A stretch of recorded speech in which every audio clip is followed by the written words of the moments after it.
Nice one! War, it's not good. But when evil dictators try and take over half the planet, I'd say it's a pretty darn good reason for our great country of Canada to get involved. Add to that the Canada's increased power all over the world, and the fact that they can make up for the League of Nations, the biggest failure in all of history up to this point, and the benefits that could come out of war, such as inventions and boosts to the economy, I'd say Canada's in a prime position to change the world for the better.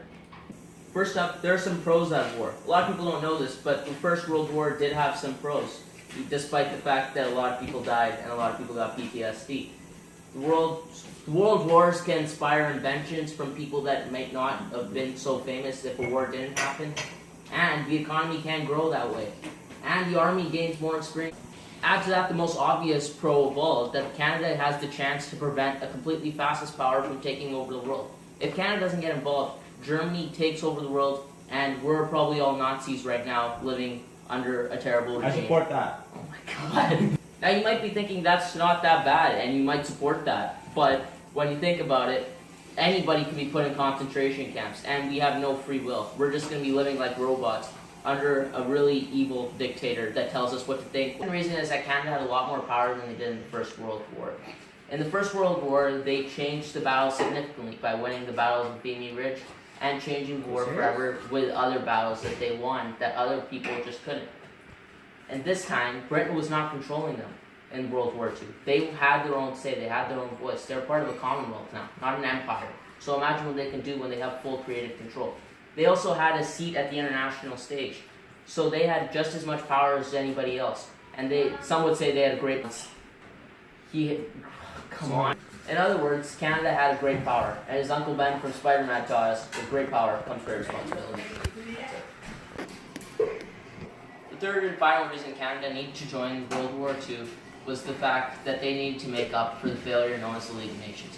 The League of Nations proved to the rest of the world that they were weak when they let Japan invade Manchuria. It was up to Canada to inspire confidence in the rest of the world against the Nazis the way the League of Nations should have. And being Canada having the reputation that it has from the First World as a fighting country, as a strong country, they could inspire confidence in the world against the Nazis the way the League of Nations never could. And it could also unify the Allies against one common cause. That's it. Yes, wars cost billions of dollars and costs a lot of lives. But there are some positives out of war. Stuff like tanks, gas masks, all inventions of war. War does have its upside. And when you're fighting for most of the nation and all minority groups in the entire world, I'd say it's worth it. The Great Depression had put the world in a spot where they needed hope. And the Germans said they were going to provide that, and they failed. They tried to kill all minority groups and put them in concentration camps. Canada had the opportunity to step up and become the hope for the world and change the course of it. The World War II was the perfect opportunity for them to showcase themselves as the nation who everybody else could rely on when times were tough and with the countries that were at their lowest. Canada needed to change the world, and they did by joining World War II. And I'd say that without Canada, the Allies don't win that World War, and we're all speaking German right now and cursing the Jews and hailing Hitler as a god.